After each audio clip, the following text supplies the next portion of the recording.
जी नाज़रीन, लाल शहबाज़ कलंदर जी नगरी सेवण में जो आहे सो बेहतरीन म्यूज़ियम है। उन खां अलावा लाइब्रेरी है अल शहबाज़ लाइब्रेरी।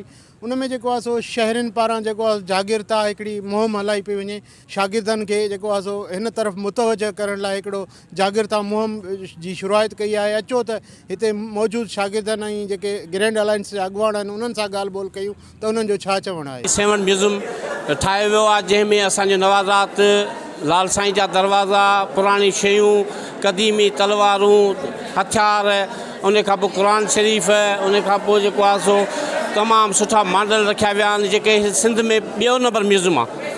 पहिरियों नंबर में सिंध रामशरण म्यूज़ियम हैदराबाद, ॿिए नंबर ते लाल शहबाज़ कलंदर म्यूज़ियम ठाहियो वियो आहे जंहिंमें इंशाअल्लाह ताला अञा हिन में वधीक शयुनि जो इज़ाफ़ो ईंदो। हिन में झूला लॻंदा, ॿारनि जे घुमण जी तफ़रीह आहे, पार्क ठहंदा। अॼोको हिन प्रोग्राम रखण जो असांजो मक़सदु इहो हुयो त तव्हां ॾिसो त केतिरी त असां वटि निहायती शानदार लाइब्रेरी आहे, हज़ारनि जे तइदाद में किताब आहिनि।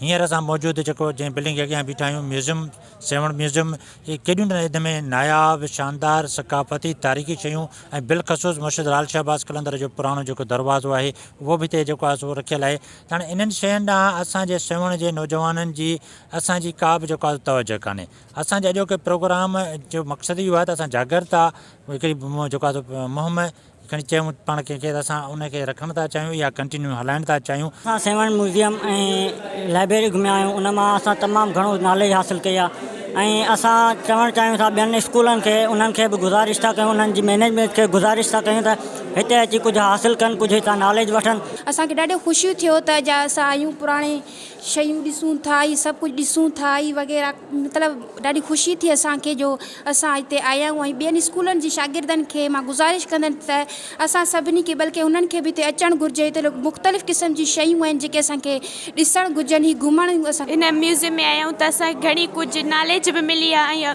अॻिते ज़माने जो घणियूं शयूं हिते पिया आहिनि, तलवारूं वग़ैरह ऐं सक़ाफ़त जो बि कुझु बंदोबस्त हिते थियल आहे, सभु कुझु थियल आहे। जीअं असांखे घुरिजे त असां अचूं ऐं ॿियनि खे बि घुरिजे त पंहिंजे स्कूलनि ऐं पंहिंजे फैमिलियुनि सां गॾु अची विज़िट। ऐं हिन असांजे म्यूज़ियम ऐं लाइब्रेरीअ में अहिड़ियूं त क़दीमी शयूं आहिनि जिन खे ॾिसण सां असांखे हेॾी सारी वॾी तारीख़ मिले थी।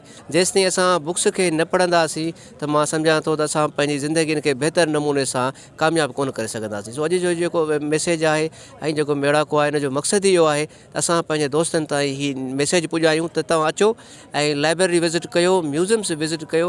मां सम्झां थो त इलाही दोस्तनि खे का ख़बर बि न आहे त हेॾो सारो वॾो म्यूज़ियम आहे। उहो शागिर्दनि ऐं उस्तादनि ऐं शहरनि खे इहो पैगाम ॾिनो आहे त ख़ुदारा अहिड़ा जेके असांजा सक़ाफ़ती कल्चर आहिनि जेके उहे ॾिसणु खपनि ऐं लाइब्रेरी में किताब शागिर्दनि खे पढ़णु खपे ताकी उन्हनि जे इल्म में इज़ाफ़ो अची सघे। कैमरामैन मुबशर सोलंगी सां गॾु अशरफ अतार, टाइम न्यूज़, सेवण शरीफ़।